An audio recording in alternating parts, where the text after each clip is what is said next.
Salut, je suis Banga Claire René, je suis environnementaliste géomaticien et je suis le promoteur du cabinet GEST, entendu Global Environment and Spatial Technologies. Partant des spécialisations que j'ai subies, normalement en matière d'environnement et de géomatique, donc Global Environment and Spatial Technologies est une convergence de mes deux spécialisations qui ont donné le nom au cabinet dont je suis promoteur. Le cabinet GEST est sur le marché des prestations intellectuelles depuis 2006 et s'est spécialisé justement dans l'environnement et la géomatique. Nous avons déjà accompagné beaucoup d'entreprises et même l'État en matière d'évaluation environnementale et stratégique, d'évaluation environnementale et sociale des projets et sur les différentes formes d'évaluation qui existent, notamment l'évaluation environnementale stratégique, les études d'impact environnemental détaillées, les études d'impact environnemental sommaires, et les notices, ce qui nous avons également pratiqué avec beaucoup de promoteurs de PME ou de grandes entreprises au Cameroun.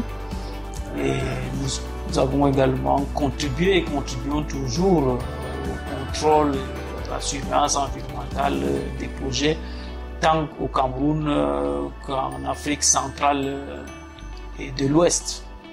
Donc, nous avons donc un vaste réseau de consultants camerounais comme étrangers qui sont à l'œuvre dans l'accompagnement des projets ou des entreprises dans le respect des mesures de sauvegarde environnementale et sociale.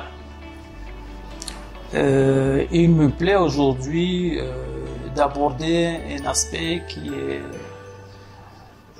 la gouvernance environnementale. Vu de cette manière-là, nous pensons toujours que c'est une affaire des autres. Or, l'environnement, nous savons tous que c'est un bien commun, tel que disent les différentes conventions au niveau international. Notamment en matière d'environnement, c'est un bien commun. Et par rapport à la gouvernance environnementale, qu'est-ce que c'est? La gouvernance environnementale, je peux la définir comme un ensemble d'outils, de règles, de mesures, etc. pour gérer durablement l'environnement. Ainsi donc, par rapport à cet aspect de gouvernance environnementale et sociale, la communauté internationale a mis en œuvre un ensemble de conventions dont les États sont partis. Et au niveau local, national dans les pays, un ensemble de mesures réglementaires, notamment les lois, les décrets, les arrêtés également sont également pris pour gérer durablement l'environnement. À travers quoi la gouvernance environnementale est exercée dans les pays. Certains bailleurs de fonds qui signent des accords de prêt avec les pays ont un certain nombre de normes et d'exigences, comme c'est le cas de la Banque mondiale avec ses normes environnementales et sociales, ou la Banque africaine de développement avec les systèmes de sauvegarde intégrés environnementales et sociales, que les pays qui signent des accords de prêt doivent respecter au préalable, ce qui constitue un préalable au financement des projets.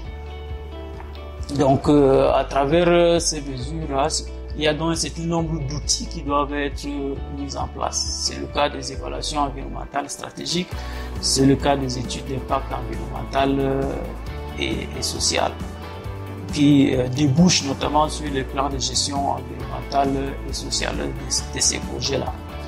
Ceci est souvent vu comme un peu lointain, mais par rapport à notre quotidien, les populations vivent et se développent autour des entreprises, des PME, qui également, sur le plan local, sont assujettis pour leur exercice de la réalisation des évaluations environnementales et sociales. Pour les entreprises qui planifient encore des projets, elles sont assujetties à la réalisation des études d'impact environnemental qui peuvent être soit détaillées ou sommaires selon le niveau de l'entreprise ou bien les enjeux environnementaux et sociaux liés à l'entreprise ou à l'activité en question. Là, ça rentre dans la planification du projet. Et cela débouche, comme j'ai dit, sur un plan de gestion environnementale et sociale qui doit être mis en œuvre pendant toute la vie du projet, qui s'étale généralement sur 4 phases: la phase de préconstruction, la phase de construction, la phase d'exploitation et même la phase d'exploitation. Parce que toutes les activités ou les installations de ces entreprises-là ont une interaction avec les éléments valorisés de l'environnement qui peuvent être comme l'eau, l'air, le bruit, les sols, etc. Et j'en passe. Ce qu'on a constaté, donc justement, c'est que généralement les promoteurs des PME ou des entreprises considèrent la nécessité de réaliser ces évaluations environnementales et sociales dans le but unique d'obtenir un certificat de conformité environnementale et sociale, qui en réalité n'est pas une fin en soi. En réalité, chacun devrait donc, comme promoteur d'entreprise, considérer l'environnement comme un bien commun, donc à protéger et à gérer durablement. Les plans de gestion environnementale et sociale qui sont approuvés donc, par le régulateur, je veux dire ici l'État, contiennent un ensemble d'éléments de l'environnement qu'il faut contrôler et surveiller.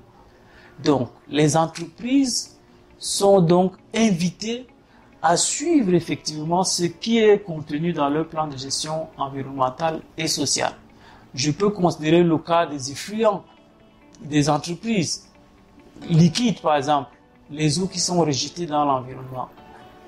Normalement, un certain nombre de contrôles des éléments contenus dans l'eau doit être fait de manière à ce que l'eau qui est rejetée dans l'environnement ne constitue pas une source de pollution, que ce soit pour la faune aquatique ou alors pour les riverains de ces entreprises-là.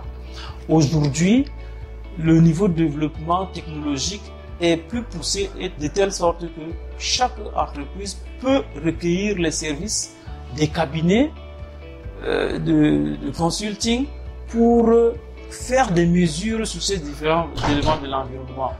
Et on peut donc ainsi mesurer la qualité de l'eau, la qualité de l'air, l'ambiance sonore autour de chaque entreprise. C'est ça pour une gestion durable de l'environnement. Et vous savez, aujourd'hui, les États forment des milliers d'experts sur le plan environnemental et social. Beaucoup des emplois qu'on appelle emplois verts sont aujourd'hui, des experts sont mis sur le marché en termes d'emplois verts. Mais aujourd'hui, chaque expert considéré comme environnementaliste ou je ne sais quoi dans le domaine peut en plus rentrer en profondeur, se développer comme expert environnementaliste, mais spécialiste soit de l'eau, spécialiste de l'air, spécialiste des bruits, et c'est comme ça que des milliers d'emplois sont créés autour de la gestion durable de l'environnement, et tout le monde participe donc à une gouvernance environnementale, chacun à son niveau. Et cela peut encore descendre même plus, même au niveau des ménages, où on pense que la gestion de l'environnement c'est les États, c'est les entreprises. Non, même au niveau des ménages, chacun peut contribuer à une gouvernance environnementale, soit à travers le tri de ses déchets ou la gestion des effluents liquides, comme de l'émission des bruits ou bien des perturbations de l'ambiance sonore autour de là où on habite. Donc, la gouvernance environnementale et sociale, pour conclure, n'est pas seulement une affaire des États, n'est pas seulement une affaire des conventions internationales, n'est pas seulement une affaire des banques qui prêtent l'argent aux États, n'est pas seulement une affaire des conseils d'administration, encore moins une affaire des directeurs généraux, mais c'est une affaire commune pour la protection d'un bien commun qu'est l'environnement.